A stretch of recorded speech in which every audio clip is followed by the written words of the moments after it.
क्या आप जानते हैं कि समुद्री पक्षियों की ब्रीडिंग सक्सेस पूरी ओशियन इकोसिस्टम की हेल्थ का संकेत देती है?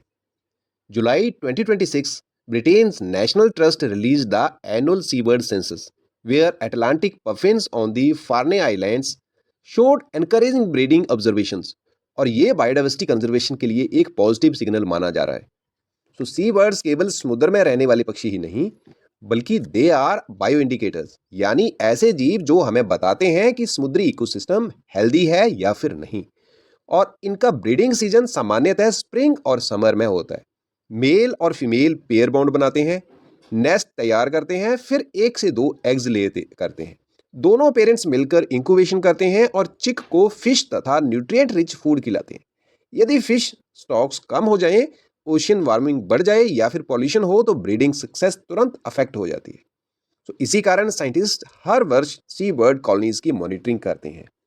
अगर हम साइंस एंड टेक्नोलॉजी के एंगल से देखें तो आज कंजर्वेशन में कई आधुनिक टेक्नोलॉजीज का यूज किया जा रहा है, जैसे satellite GPS tags migration routes को ट्रैक करते हैं, ड्रोन्स बिना डिस्टरबेंस के ब्रीडिंग कॉलोनीज की मॉनिटरिंग करते हैं, और आर्टिफिशियल इंटेलिजेंस बर्ड काउंटिंग और ब्रीडिंग सक्सेस का एनालिसिस करती है। सो एनवायरमेंटल डीएनए यानी कि ईडीएनए समुद्री जल से बायोडाइवर्सिटी की जानकारी देता है। अगर इसके थ्रेट्स की बात करें तो सी बर्ड्स के सामने बड़े सारे खतरे हैं। उनमें से सबसे बड़े खतरे हैं climate change, marine heat waves, plastic pollution, oil spills, overfishing, invasive species जैसे रैट्स और कैट्स, और कोस्टल डेवलपमेंट और ह्यूमन डिस्टर्बेंस। अब इसके लिए क्या कंजर्वेशन मेजर्स अपनाए जाएं? इनकी सुरक्षा के लिए हमें कदम उठाने होंगे, जैसे कि मेराइन प्रोटेक्टेड एरियाज बनाने होंगे, इंपॉर्टेंट बर्ड एरियाज बनाने होंगे, सस्टेनेबल फिशरीज करनी होगी, प्लास्टिक पोल्यूशन रिड्यूस करना होगा, और इंटरनेशनल एग्रीमेंट्स जैसे convention on migratory species CMS और agreement on the conservation of albatrosses and petrels ACAP, जिसे एकैप कहा जाता है, उनकी महत्वपूर्ण भूमिका निभाते हैं। सो भारत में wild life protection act 1972, coastal regulation zone provisions और मेराइन प्रोटेक्टेड एरियाज सी बर्ड्स के कंजर्वेशन में बहुत ज़्यादा योगदान देते हैं।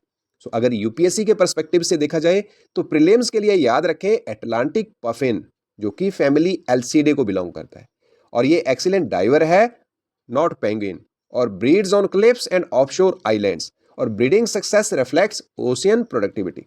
सो मेन जीएस पेपर 3 में ये topic biodiversity conservation, climate change, marine ecosystem, blue economy, environmental monitoring और साइंस एंड टेक्नोलॉजी एप्लीकेशन से जुड़ता है। तो जब समुद्री पक्षी सफलतापूर्वक ब्रीडिंग करते हैं तो इसका अर्थ है कि समुद्र का फूड वेब अपेक्षाकृत हेल्दी है, और हेल्दी सी बर्ड्स मीन हेल्दी ओशियन, और healthy ocean mean a healthy planet.